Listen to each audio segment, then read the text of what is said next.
మన Chiranjeevi vascular and multi speciality hospital దేశంలోనే best vascular and endovascular facilities and all multi speciality care.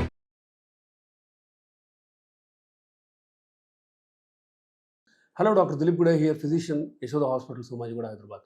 So బరువు గురించి మనం discuss చేసాము. ఇప్పుడు నిద్ర గురించి మాట్లాడదాం. చాలామంది ఈ అర్బన్ లైఫ్ స్టైల్లో ఉన్న వాళ్ళకి ఇన్ఫ్యాక్ట్ స్ట్రెస్ ఎక్కువ ఉండటం అవ్వచ్చు, రకరకాల కారణాల వల్ల they are unable to sleep properly.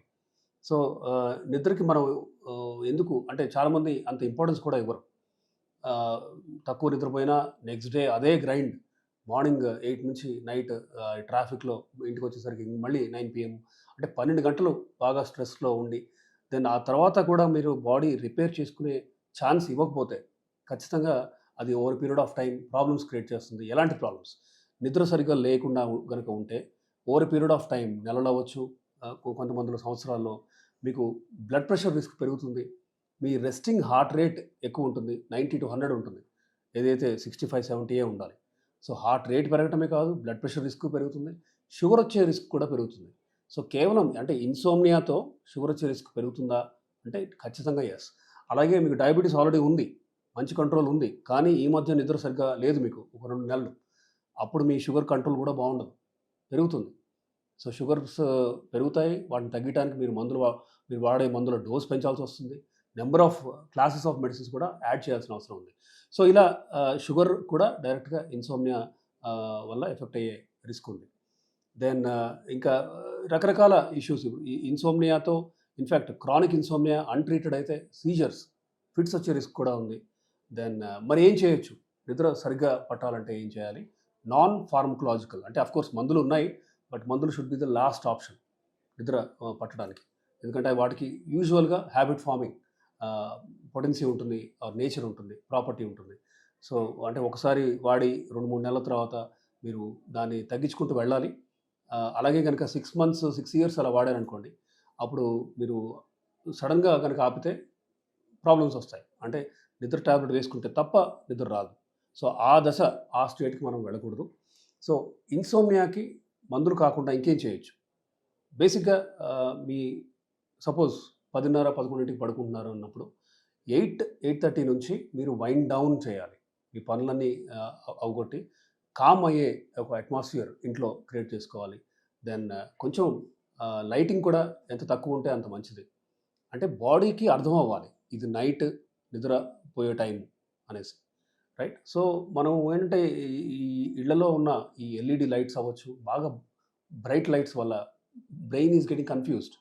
Pineal gland నుంచి సెక్రెట్ అయ్యే మెలటోనిన్ మన బాడీకి చెప్తుంది ఇది నైట్ నిద్రపోవాలి, లేదు ఇది పగలు మీరు యాక్టివ్గా ఉండాలి. So if you're confusing it by having so much light in the day, అంటే ఇన్ ద నైట్ టైం, ఖచ్చితంగా బాడీకి అర్థం కాదు. అందుకే మీకు నిద్ర పట్టడానికి టైము పడుతుంది. You will struggle to go to sleep. So నిద్ర ఒకసారి మీరు పడుకున్న తర్వాత నిద్రలోకి చేరడానికి టైం, దాని స్లీప్ లేటెన్సీ అంటాం. సో అదొక ప్రాబ్లం. కొంతమందికి చాలా ఎక్కువ లేటెన్సీ, అంటే గంట సేపటికి కానీ నిద్ర రాదు. కొంతమందికి నిద్ర పట్టచ్చు కానీ మెలకు వస్తుంది మధ్యలో, సో అది కూడా ప్రాబ్లమే. సో దానికి ఈ రెండింటిని మనం ట్యాకిల్ చేయాలంటే ముందు డే టైంలో ఎక్సర్సైజ్ చేయాలి. అలిసిపోయేంతగా, చెమట వచ్చేంతగా, ఆయాసం వచ్చేంతగా మీరు ఎక్సర్సైజ్ చేస్తే మీకు న్యాచురల్ స్లీప్ యూజువల్గా ఆటోమేటిక్గా వచ్చేస్తుంది. దెన్ మీరు తినే ఫుడ్స్ కూడా మిల్క్, బనానా నైట్ టైం మీరు కనుక తీసుకోగలిగితే ఖచ్చితంగా it will help. LED or light emitting devices ఏమైనా ఉంటే, అది ఫోన్ అవ్వచ్చు, ల్యాప్టాప్ అవ్వచ్చు, టీవీ కానీ, ఇవన్నీ కూడా వీటిని మీరు కనీసం గంటన్నర నిద్రపోయే గంటన్నర ముందు ఆపేస్తే మంచిది. అండ్ సపోజ్ మీరు నిద్రలో మీరు ట్రై చేస్తున్నారు, you are in the bed, మీకు నిద్ర రావట్లేదు, 20 నిమిషాలు 30 నిమిషాల వరకు చూడండి. నిద్ర పట్టనప్పుడు you should get up and go to another room. Okay, కొంచెం తక్కువ వెళ్తున్న రూమ్లోకి వెళ్ళి ఒక బుక్ చదవటము, బుక్ కానీ నవల్ కానీ, it is not Kindle and again మళ్ళీ మీరు ట్యాబ్స్లో కానీ ఫోన్లో ఉన్న ఆ బుక్స్ కాదు, యాక్చువల్ బుక్ తీసుకొని మీరు చదువుతూ ఉండండి. దాంతో మీకు ఇంకొక 20 minutes 30 minutes వరకు అట్లా ఒక అలసట రావాలి. దాంతోనే మీకు సరైన నిద్ర అనేది వస్తుంది. సో స్లీప్ హైజీన్ అంటాం. అంటే నిద్రపోవడానికి ఒక టైం పెట్టుకోవాలి. 11 పోనీ 10:30 ఆ టైంకి స్టిక్ అవ్వాలి. అండ్ యూ షుడ్ డెఫినెట్లీ అంటే ఆ టైంకి మీరు బెడ్లో ఉండాలి, నిద్రపోవాలి. అంతేగాని ఒకరోజు 11:30 ఇంకో రోజు 1 AM అవ్వచ్చు, 2 AM అవ్వచ్చు, అలా చేస్తే బాడీకి అర్థం కాదు. అండ్ బాడీలో ఉన్న సర్కాడియన్ రిథమ్ ఆర్ క్లాక్ని మీరు కన్ఫ్యూజ్ చేస్తున్నారు. కాబట్టి స్లీప్ హైజీన్ అంటే ఒక టైం పెట్టుకొని ఆ టైంకి స్టిక్ ఆన్ అయ్యి నిద్రపోవటం. So that is really important. And of course protein food కానీ ఇదంతా కూడా ఏంటంటే డే టైం మార్నింగ్ ఆఫ్టర్నూన్ తీసుకొని ఈవినింగ్ కొంచెం ఈజీగా డైజెస్ట్ అయ్యే ఫుడ్స్ తీసుకోవాలి. ఫుడ్ అనేది 3 గంటల ముందే అయిపోవాలి. మీరు కనుక 11కి నిద్రపోయేటైతే 8 కల్లా మీరు డిన్నర్ అయిపోవాలి. ఇంకా ముందు చేసినా మంచిదే. అంటే నిద్రపోయే టైంకి బాడీ మీ స్టమక్లో ఫుడ్ ఉండకూడదు ఆర్ డైజెస్ట్ అయిపోవాలి.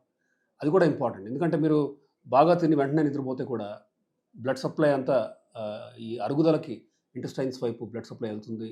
దెన్ దానివల్ల కూడా మీకు నిద్ర సరిగ్గా పట్టకపోవచ్చు. అండ్ దెన్ హెవీ మీల్ అసలు తీసుకోకూడదు. అండ్ లైక్ ఐ సెడ్ 3 గంటల గ్యాప్ అన్నా ఉండాలి డిన్నర్కి నిద్రకి. సో నిద్రని అస్సలు అశ్రద్ధ చేయకండి.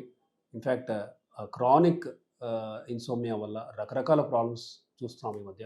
అది sugar, BP, then heart rate పెరిగి రిథమ్ డిస్టర్బెన్సెస్ రావటం అవ్వచ్చు, రేర్గా ఫిట్స్ రావటం లాంటివి కూడా చూస్తున్నాము. And over period of time metabolic syndrome risk పెరుగుతుంది, హార్ట్ డిసీజ్ రిస్క్ కూడా పెరుగుతుందని, అంటే హార్ట్ అటాక్ రిస్క్ కూడా పెరుగుతుందని కూడా ప్రూఫ్ ఉంది. So it is really important. అంటే మీరు హెల్తీ హ్యాబిట్స్, మెడిటేషన్ చేసుకోండి. ఒక సింపుల్ 4, 7, 8 ఈ టెక్నిక్ ఫాలో అవ్వండి. 4 లెక్క పెడుతూ గాలి తీసుకుంటూ, 7 లెక్క పెడుతూ హోల్డ్ చేసుకుంటూ, 8 లెక్క పెడుతూ గాలి బయటికి వదులుతూ ఎక్సేల్ చేయాలి. ఈ 4, 7, 8 టెక్నిక్ వినటానికి సింపుల్గా ఉండొచ్చు, మన ప్రాణాయామం లాంటిదే అది. బట్ అది చేస్తే ఖచ్చితంగా you will get good healthy sleep.